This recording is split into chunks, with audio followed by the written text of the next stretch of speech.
ఏంటి అలా తిప్పేస్తున్నాడు? ఏంటా ముసలాడు ఈ వయసులో? అమ్మో, మనం పోటీ వెళ్ళగలంటాం అతనికి.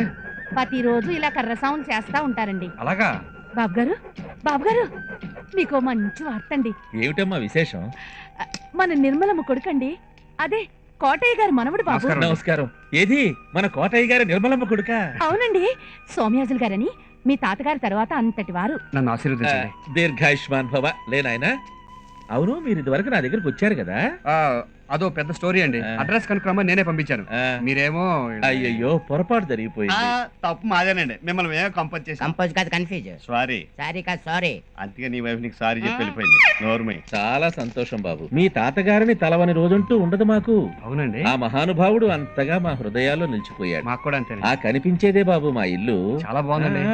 దారి బాగా లేదు, చూసుకుని నడవండి. కోటయ్య గారు మహానుభావులు. అరిటాకులో తప్ప అన్నం తినేవారు కాదు. ఏం కంచంలో తింటే రాదండి?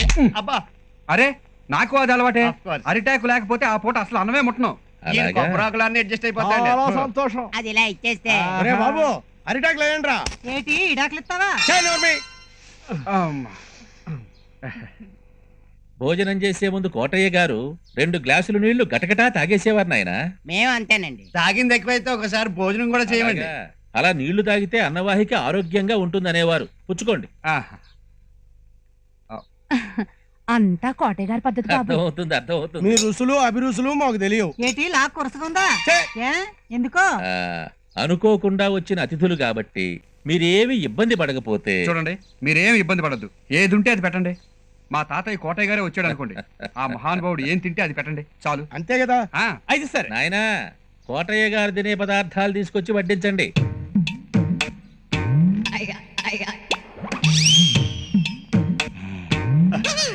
అమ్మో, చాలా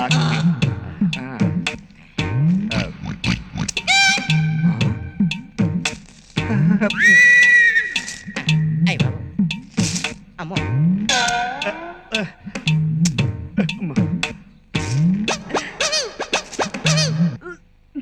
అది మునగాకు పచ్చడి, ఇది పచ్చి కాకరకాయల పచ్చడి, అది వేపాకు పచ్చడి. అయిపోయి వేపాకు పచ్చడా? ఇది గన్నేరు పప్పు పచ్చడా అండి? వేపు అరటి పళ్ళతో చేసిన పచ్చడి పైత్యానికి చాలా మంచిది. అయితే నాది కూడా తినేరా? Oh my dog. My dog కాదు, మై గాడ్.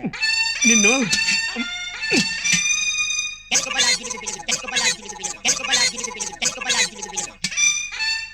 అమ్మా, ఎందుకురా నా జీవితంతో ఇలా ఆడుకుంటున్నావు? అది గుగ్గిళ్ళలో బలాన్ని ఇస్తుంది. ఓహో. అవును, మీరేం చేస్తుంటారు బాబు? అబ్బో, ఇటు చాలా చేసేవాడండి. కింద నుంచి పైకి వచ్చిన మనిషి. ఏం చేసేవాడు? ఒకప్పుడు బూట్ పాలిష్ చేసేవాడండి, ఇప్పుడు హెడ్ మాలిష్ చేస్తాడు. సరే మొదలెట్టండి.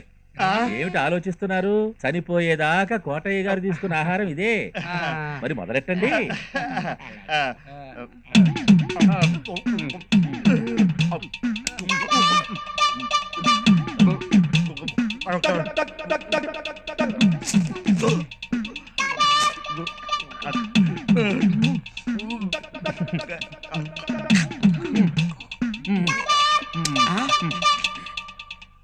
పదార్థాలు రుచిగా ఉన్నాయా బాబు? అయ్యో ఎంత రుచిగా ఉన్నాయో, తినకుండా దాచుకోవాలనిపిస్తుంది.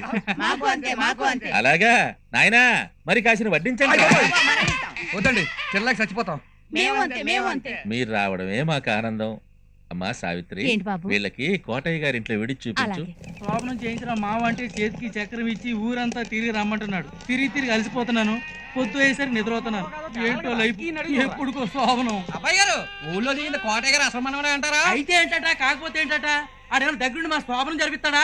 ఈడేవడండి బాబు దగ్గర ఉండి జరిపించడానికి? అదేమన్నా జన్మభూమి కార్యక్రమం? ఏంటే ముగ్గుని ఎంటేసుకెళ్తున్నావు? కోటయ్య గారు మనవని చూడటానికా? లేదత, గోదాట్లో స్నానం చేసొద్దామని. మరి మీ ఆయన చేతిలో చక్రం ఏంటి? మా ఇద్దరిని కలిపే చక్రబంధం. నువ్వు పదవే. దానికైనా ఒప్పుకోను. కోటయ్య గారు మనోడు వచ్చాడంటే ఆస్తులు కొట్టేయడానికే అంటావా?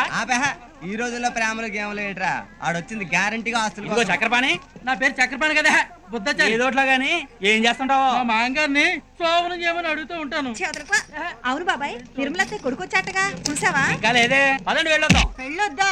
ఇప్పటికే 2 సార్లు అయింది, ఇంకా ఎన్ని సార్లు చేసుకుంటారో ఎదవా. ఆ శివరాము కోటయ్య గారు నిజమైన మనవడని ఊరంతా అనుకుంటున్నారు బాబు. ఊరంతా అనుకుంటే మాత్రం మనం అనుకోవాలి కదా. మొన్నే కదా ఒకటి దేశశుద్ధి చేసి పంపించాం. మనకి నమ్మకం కుదిరేదాకా వీడి మీద కన్నేసి ఉంచడం నయం. ముందుకెళ్ళి దబుక్కునా డబ్బులా ఎలా పలలేదటి అదమ్మకం వేసుకుని నువ్వు ఉండే. ఓ పని చేద్దాం, పిలిపించి మాటల్లో పెట్టి వివరాలు అడుగుదాం. అవును వాళ్ళ అమ్మ గురించి అడుగుదాం. కోటయ్య గారి పొలాలు ఇళ్ల గురించి అడుగుదాం. ఆస్తుల గురించి అయితే ఊళ్ళో ఎవరిని అడిగినా చెప్పేస్తారు. ఆటికన్నా ఆరి తండ్రి పేరేటి, ఎక్కడున్నారు, ఇన్నాళ్ళు ఎందుకు రాలేదు అని అడిగితే చెబుతాడో తెల్లమోహం ఎత్తాడో తేలిపోదు కదా. ఏం అడిగినా ఏం చేసినా అతని మనసు నొప్పించకుండా మనకు కావలసిన సమాచారం రాబట్టుకోవాలి. వెంకన్న, హాయ్. ఒక్కసారి శివరామన్ రమ్మని కబురు పంపు. మా ఊరంత అందంగా ఏ ఊరు ఉండదండి. ఇదేనండి అప్పాబోతులు కొన్నయ్య గారి ఇల్లు. ఈ మధ్య ఆయన కుక్క గరిచిందండి.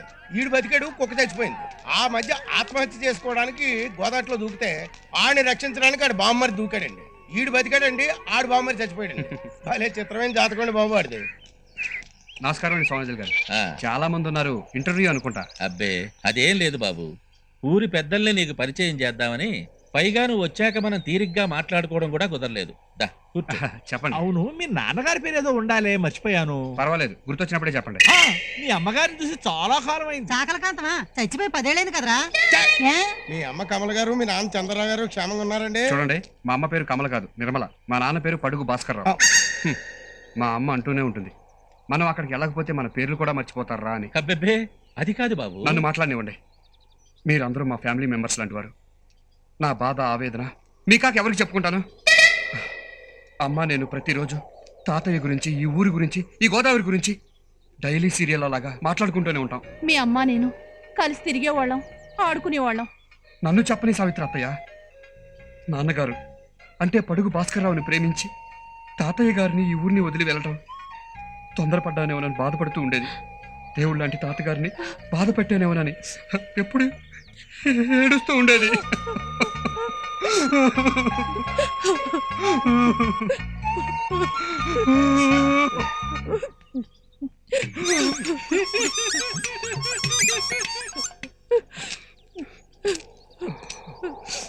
అవును మరి, మీ అమ్మను తాతగారు అంత ప్రేమగా చూసుకునేవారు. ఆవిడని కూడా తీసుకొస్తే బాగుండేది. ఎవరినో మీ అమ్మగారిని. ఎన్నోసార్లు అమ్మని ఇక్కడ తీసుకురావాలని చూశాను, కానీ తాతయ్యని ఏ మొహం పెట్టుకుని చూడండి రాని నన్ను పట్టుకు ఏడ్చింది. స్ట్రాంగ్గా ఉందంటే ఒకట్లేదే, మనకెందులే. అలాంటిది ఇప్పుడు తాతయ్య లేడని తెలిస్తే అమ్మ గుండె పగిలి చచ్చిపోతుంది. అందుకే నేను వెళ్ళి తాత క్షేమంగా ఉన్నాడని చెప్పి ఆనందపరుస్తాను. తాత బతికే ఉన్నాడన్న అబద్ధంతోనే ఆవిడ బతకనివ్వండి. ఊరుకో బాబు, బాధపడ. అసలు నాన్నగారికి చెప్పే వచ్చా. మళ్ళీ నాన్న గురించి అడుగుతాడేటి? నాన్న, ఆయన వల్లేగా మా తాతగారికి మా అమ్మ దూరం అయింది. అందుకే ఆయన అంటే నా కోపం. ఆయన గురించి ఒక్క ముక్క మాట్లాడలేదు. తర్వాత మర్చిపోయాను, అర్జెంట్గా ఇక్కడి నుంచి వెళ్ళిపోవాలి. ఐఎమ్ సారీ, మీ అందరినీ బాధ పెట్టినట్టున్నాను, కానీ మిమ్మల్ని అందరినీ చూశాక ఆగలేకపోయాను. అసలు మీ అమ్మగారు మేము. క్షమించండి, నా మనసేం బాగోలేదు. కాసేపు ఒంటరిగా ఉంటాను. వస్తానండి. పాపం బిడ్డ కంట తడి పెట్టాడు. కుర్రాడు బుద్ధిమంతుల్లో ఉన్నాడు. బుద్ధిమంతుడైతే సుఖమేంటి, కోటయ్య గారు మనవడవాలి. కానీ ఇంతకీ ఏమంటావురా? కోటయ్య గారు పుట్టినరోజు దగ్గరలోనే ఉంది కదా, అప్పుడు చూద్దాం. సరే అండి యాండి, ఒక సెకండ్ అండి. నా పేరు పొద్దాచారండి. నేను మీతో ఒక నిమిషం నిజం మాట్లాడి వెళ్ళిపోతానండి. చేతిలో మందా? అవునండి, పురుగుల మంది అండి. ఆత్మహత్య చేసుకుందామని బ్లాక్ లో కొన్నానండి. ఎవరిని సాధిస్తావా? చూడు, నువ్వు కుర్రాడివి, ధైర్యంగా ఫైట్ చేయాలి. నా లవ్ కూడా నేను పెళ్లి చేసుకోలేదని ఆత్మహత్య చేసుకుంది. నిన్ను చేసుకున్నా అదే పని చేసేది లేరా? ఆ? ఏమండి, ఇప్పుడు ఇటు చేసుకున్న క్యాండిడేట్ పిల్లలు పుట్టలేదని చెప్పి ఈ వదిలేసి మా కజిన్తో దుబ్బా. ఇప్పుడు ఎంతలేండి ఆ ఫ్లాష్ బ్లాక్. ఏమండి బుద్ధాచారి గారు, మీరు సూసైడ్ పక్కన పెట్టి ఫుల్ గా మందు వేసేయండి. అందమైన అమ్మాయి దగ్గరికి నేను తీసుకెళ్తాను. ఇచ్చి ఇంటికాడ మా ఆవిడ ఉందండి బాబు. అయితే మీ ఇంటికి వెళ్ళిపోదాం.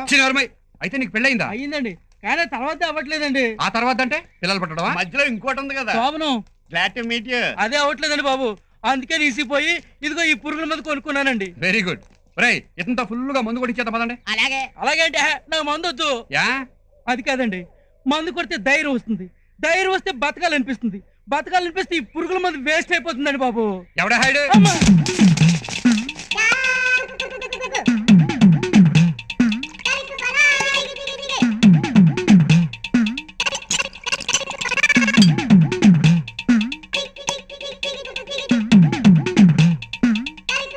పెళ్ళై ఛానల్ అయింది కానీ శోభన మట్టుకు ఇంకా అవ్వలేదు. చాలా ట్రబుల్. అవును కదా. ఏంటి ప్రాబ్లం? మా మాంగారండి, ఆడే ప్రాబ్లం. మూడు ఏం చేశాడండి, శోభనం చేయమంటే మా అమ్మాయి చంటి పిల్ల అప్పుడే శోభన ఏంటి అంటాడండి. ఎక్స్క్యూజ్ మీ, ఏంట్రా మీ వైఫా? ఆడి వైఫ్ కాకపోతే నీ వైఫ్ ఏంటి ఎదవా? నువ్వు నోరుముయ్యా. నీ వైఫ్ అంటే నీ తరపు మాట్లాడుతుందా లేదా అని ఆడి క్వశ్చన్. కరెక్ట్. పారిపోదాం రావే అంటే ఊరు వదిలి రానంటదండి. పోనీ శోభనం చేసుకుందామే అంటే మా నాన్న అడుగు అంటదండి. గురుగారు, ఈ లేడీస్ ఉన్నారు చూసారు, పరం వరస్ట్ అండి. అబ్బా, అసలు కోఆపరేషన్ చేయరు. అయ్యిందేదో అయింది కానీ అది ఆడికి చెప్పు. అయిందేదో అయింది కానీ ఇంకెప్పుడు సూసైడ్ చేసుకోవడానికి ప్రయత్నించు బుద్ధాచారి. ధైర్యం తెచ్చుకో, శత్రువుతో పోరాడు, విజయం సాధించు. గురుగారు, ఏంటో మీతో మాట్లాడిన తర్వాత ధైర్యం వచ్చేసిందండి. వస్తానండి. ఓకే, నమస్కారం అండి. నమస్కారం. నమస్కారం అండి. నీ స్వామినానికి నా కండాలి. నమస్కారం. నమస్తే. కొంచెం అడు తప్పుకో. ఏ టూరింగ్ టాకీస్ కన్నా వింతలో సినిమా ఆడితే అర్జెంట్ గా చూసి. ఇవాళ ఒక మంచి పని చేసాంరా. ఒక జీవితాన్ని కాపాడాం. ప్రపంచంలో తిండి లేక, ఉద్యోగం లేక, ఆరోగ్యం లేక ప్రాణాలు తీసుకునేవాడిని చూసాం గానీ శోభనం జరగకపోతే చచ్చిపోయే మనుషులు ఉంటారని ఇవాళే తెలిసింది. గురుగారు, కొంపలు మునిపోయాడు బాబు. ఏమైంది? ఏంటంటారు ఇట్లు బాబు? ఇందాక మాటల్లో పడి పురుగుల మందు చేస్తా కూడా తాగేసామండి. అది ఇదేనా? అదేనండి బాబు. ప్రతి శనివారం గుడికి వెళ్ళటం అమ్మ అలవాటు చేసింది. వెళ్లకుండా ఉండలేకపోతున్నానంటే నమ్మండి. దైవభక్తి, పెద్దల మీద గౌరవం అనేవి పుట్టుకతో వచ్చే జన్మ సంస్కారం లాంటివి. పెద్దలు చెప్పినా ఇలా పాటించాలనే గుణం ఎంతమందికి ఉంటుంది? రా నాయనా, కూర్చో. లేదండి, వెళ్తాను.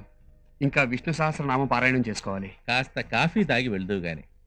ఒరే అప్పలాచారి, అమ్మాయిని కాఫీ తీసుకురామను.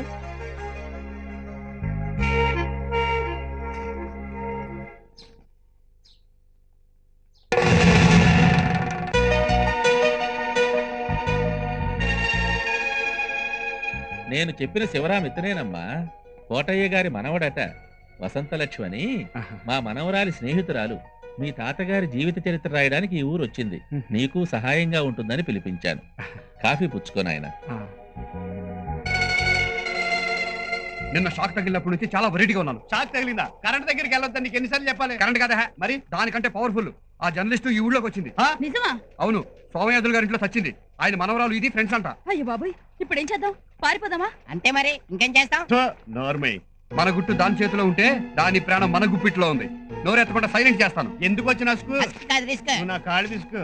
రాత్రికి తనుండే ప్లేస్కి వెళ్ళి పిచ్చి పిచ్చి వేషాలు లేదని వార్నింగ్ ఇచ్చొస్తాను. ఏంటి ఇంటికి వార్నింగ్ ఇస్తావా? పోనీ ఈదులోంచి చేస్తాడా?